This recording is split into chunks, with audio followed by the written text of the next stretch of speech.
Market లో invest చేసి మీ డబ్బులు డబుల్ చేసుకోవాలనుకుంటున్నారా? సుందరరామిరెడ్డి గారి లైవ్ సెమినార్ కి అటెండ్ అవ్వండి.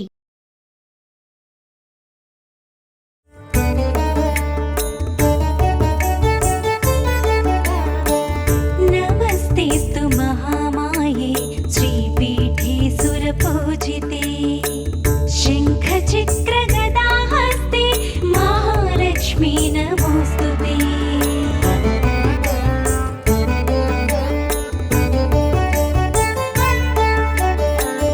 नमस्ते गरुडारूढे डोलासुरभयङ्करी सर्वपापहरे देवी महालक्ष्मी नमोऽस्तुते।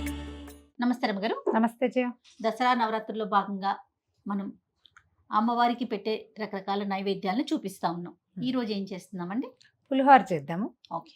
హరిద్రాన్నైక రసిక అని చెప్తారు అమ్మవారికి. పసుపచ్చటి అన్నము ప్రీతి.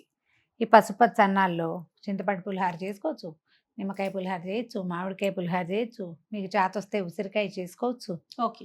ఏదైనా సరే పసుపు కలిపిన అన్నం. మామూలుగా కూడా ఈ పసుపు అన్నము అన్ని విశేషాలకి, మనం నలుగురిని భోజనానికి పిలిచాము, ఒక పూజ చేస్తున్నాము అనగానే అక్కడ పెద్ద పూజ అది పెద్దగా చేస్తాం కదా. ఈ పెద్ద పూజ విశేషంగా ప్రాణప్రతిష్ఠ అవి చేసిన చోట ఈ శాంతిగా ఉంటుందని తప్పనిసరిగా పసుపచ్చటి పులిహోరని నివేదన చేస్తాం. ఓకే. దేవాలయాల్లో కూడా స్వామివారికి మనకి అన్ని చోట్ల మనకు అదే కనపడుతుంది కదా. ఎలా చేతొస్తే అట్లా చేసుకోవచ్చు. మనం ఏది వెసులుబాటుగా ఉంటే అది. అవకాశం ఉంటే చక్కగా చింతపండు పులిహోర చేసుకోండి. అదైతే ఏంటంటే పొద్దున సాయంత్రం రేపొద్దున టిఫిన్ తినడానికి కూడా ఉపయోగపడుతుంది. మామిడికాయ నిమ్మకాయ అయితే సాయంత్రానికి చప్పగా అయిపోతాయి, రుచి తగ్గిపోతుంది. ప్రసాదము అనగానే ముందు దేవుడికి, తర్వాత మన పొట్ట పూజే కదా. ఇలా ఆలోచించండి, ఎలా కుదిరితే అట్లా. స్టవ్ వెలిగిద్దాం చేయ. ముందుగానే అన్నం వండి పక్కన పెట్టాము. మీరు పులిహోర కోసమే అన్నం వండేటట్టయితే పులిహోర పెట్టే బియ్యంలో ఒక గ్లాస్ బియ్యం కడిగి పెట్టారనుకోండి, ఒక చిన్న స్పూను పసుపు, ఒక నేతి బొట్టు నూనె బొట్టు వేయండి. వేస్తే ఏమవుతుందంటే పసుపు రంగు ఈవెన్గా స్ప్రెడ్ అయ్యి చక్కగా అన్నం పసుపు పచ్చగా విరవిరలాడుతూ వండుకోవాలి. అన్నం వండి పక్కన పెట్టడం. విడిగా ఉంది అన్నం, రకరకాలు వండేసాం. పాయసానికి, పులిహోరకి, దద్దోజనానికి వండామనుకోండి, అందులో మనం పసుపు వేయలేం కదా.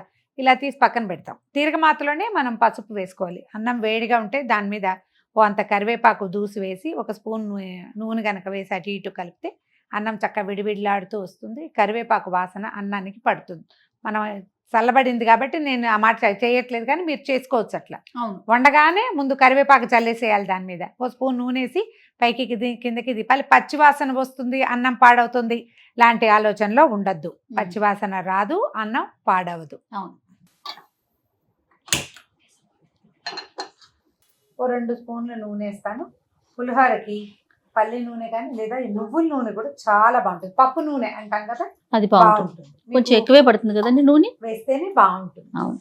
చాలా కొద్దిగా మెంతులు కాసిని, పావు స్పూన్లో సగం అనుకోండి అంతే. కొంచెం వేగనివ్వండి. మెంతులు వేగిన వాసన ఈ నూనెకి రుచి. ఓకే. కొంచెం స్లోగా వేగుతాయి. మెంతులు ఎర్రబడ్డాయి కదా.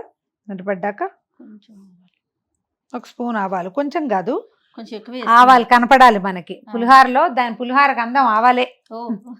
ఇదిగో ఒక స్పూను ఆవాలు చిటపట్లాడంగానే ఓ 2 స్పూన్ల పల్లీలు, ఒక స్పూను శనగపప్పు, ఒక స్పూను మినప్పప్పు, ఎండుమిర్చి కూడా వేసేద్దాము. ఎండుమిర్చి నల్లబడితే ఎక్కువ రుచిగా ఉంటుంది. అవునవును.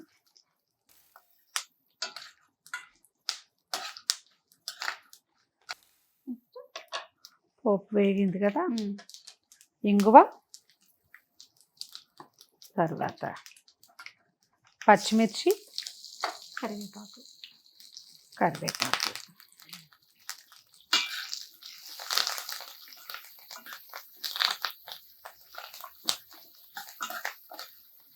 మామూలుగా మనకి ఈ అనంతపురం నుంచి అటు తమిళనాడు కర్ణాటక వైపుకి పులిహోరలో పులిహోర పొడి అని వేసుకుంటారు.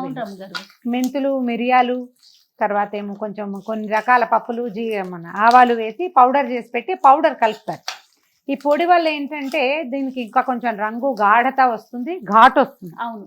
మన వైపు కొంచెం తక్కువే కాస్త తక్కువగా వేసుకుంటాం.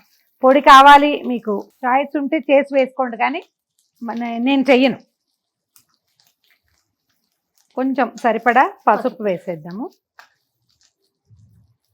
ఒక చిన్న స్పూన్ అనుకోండి.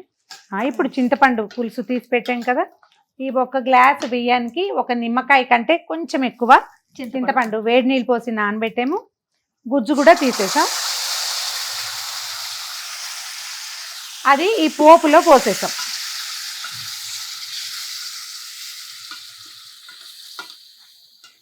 దీంట్లో ఒక చిన్న ఇంత బెల్లం ముక్క వేస్తే బాగుంటుంది చింతపండు పులిహోరలో.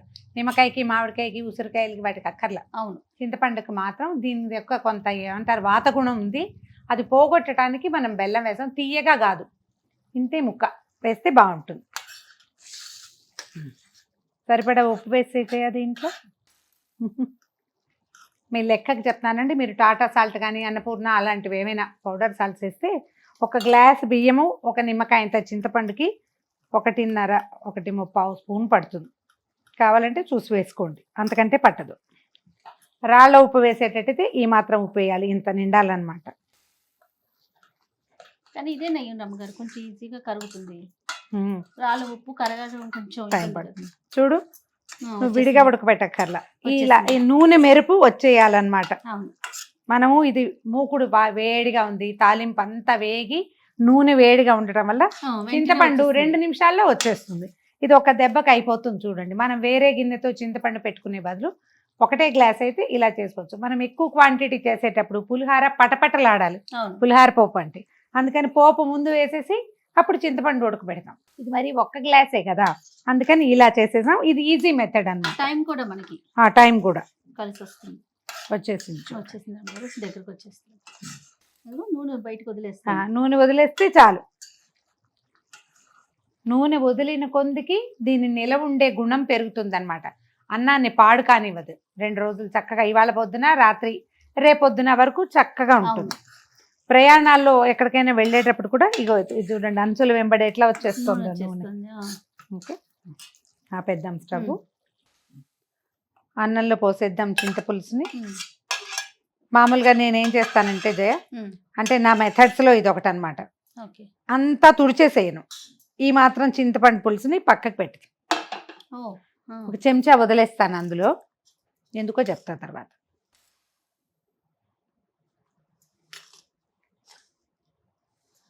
ఇందులో మీరు నువ్వులు, వేయించిన నువ్వుల పొడి వేసుకోవచ్చు, బాగుంటుంది.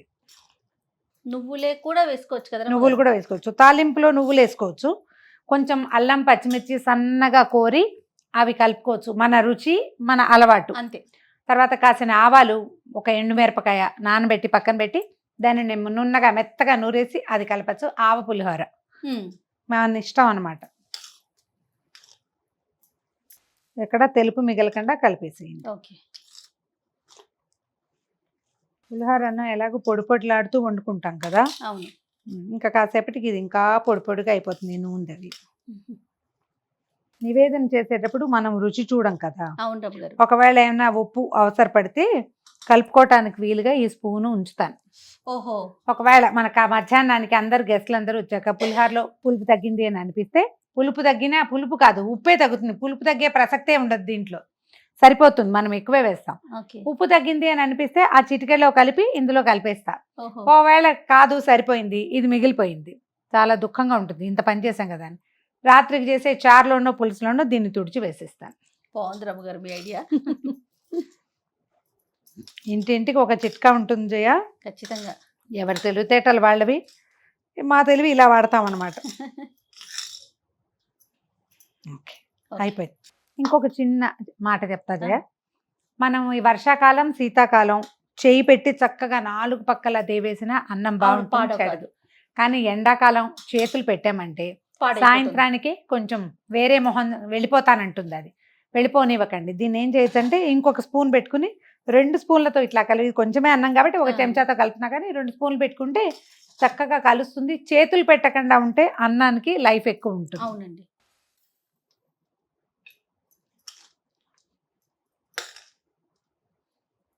కమ్మగా ఘుమఘుమలాడే చింతపండు పులిహోర. పులిహోర. రైట్. సో మరి ప్రేక్షకులందరికీ మరొకసారి దసరా శుభాకాంక్షలు.